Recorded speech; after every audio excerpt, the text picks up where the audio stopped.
Hi, I'm Mike from Cruise Ship Explorers, and after dozens of flights across continents, I've learned a thing or two about how to fly smarter, not pricier.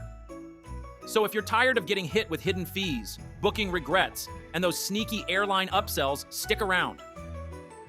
Since hitting the road full-time in late 2018, I've flown over 50 times on more than 20 different airlines. And no, I'm not spending a fortune to do it. I plan my travel a year in advance, but I do it with flexibility built in, because locking everything down too early can actually cost you more in the long run. When I'm hunting for flights, I don't waste time hopping from one airline site to another. I use aggregators like Kayak and Google Flights to compare options fast. Here's a major hack. I use a shared email account just for travel bookings. No spam, no confusion, no digging through inboxes trying to find a confirmation number at the gate. And all my docs go into shared iCloud folders. Boarding passes, visa confirmations, onward travel, you name it. If someone asks for paperwork at immigration, I've got it ready. I don't book flights right away unless they're pivotal, like getting back to the US or out of a major hub. I hold off on everything else so I can pivot later. Sometimes new opportunities pop up, a last-minute event, a chance to meet up with someone, or a city I didn't originally plan on visiting. I like having the wiggle room to say yes to those.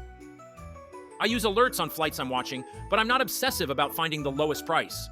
I care more about avoiding the ones that come with landmines.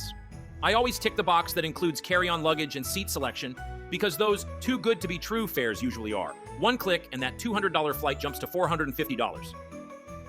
I fly economy most of the time. I've done premium economy a few times, especially when I can use points, but I'm not paying thousands to lie flat for a few hours. I'd rather use that money once I land to explore, eat well, or do something epic. I also don't do round trips unless it makes sense. I usually go one way, jumping from country to country, but when I do book round trip, I make sure it's under one reservation. Splitting it into two separate tickets is risky. I've had a flight cancel and nearly got stranded because the return leg wasn't technically linked. I keep a spreadsheet with every single flight, hotel, and transit plan. That thing is my Bible. And I sync it with a calendar so I never miss a connection or double book something. When you're on the move full-time, details matter. As for credit card strategy, cash flow is key. I spread out payments when I can, book accommodations that let me pay later or in parts, and never overload one billing cycle. That way, I avoid massive spikes in spending that wreck my budget. When it comes to budget airlines, I use them often, but I do my homework. I check their reputation before booking, because a cheap ticket isn't worth it if they cancel last minute with no explanation. And yeah, I pack light. I've downsized to a small bag and a personal item. That's it. No checked bags, no waiting at carousels, no lost luggage. Everything I own is with me, always. I also use my credit card to access airport lounges. That alone has saved me a fortune on airport food and kept me sane during long layovers.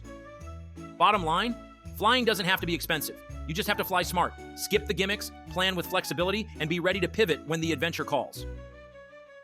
And hey, if you've got your own flight strategy that works, drop it in the comments. I'd love to hear it.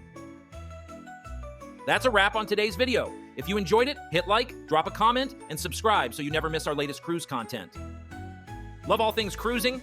Check out our new podcast, Cruise Ship Explorers, streaming everywhere with exclusive interviews from industry pros. Thanks for watching. See you next time on Cruise Ship Explorers, where every day is a sea day. Bye for now.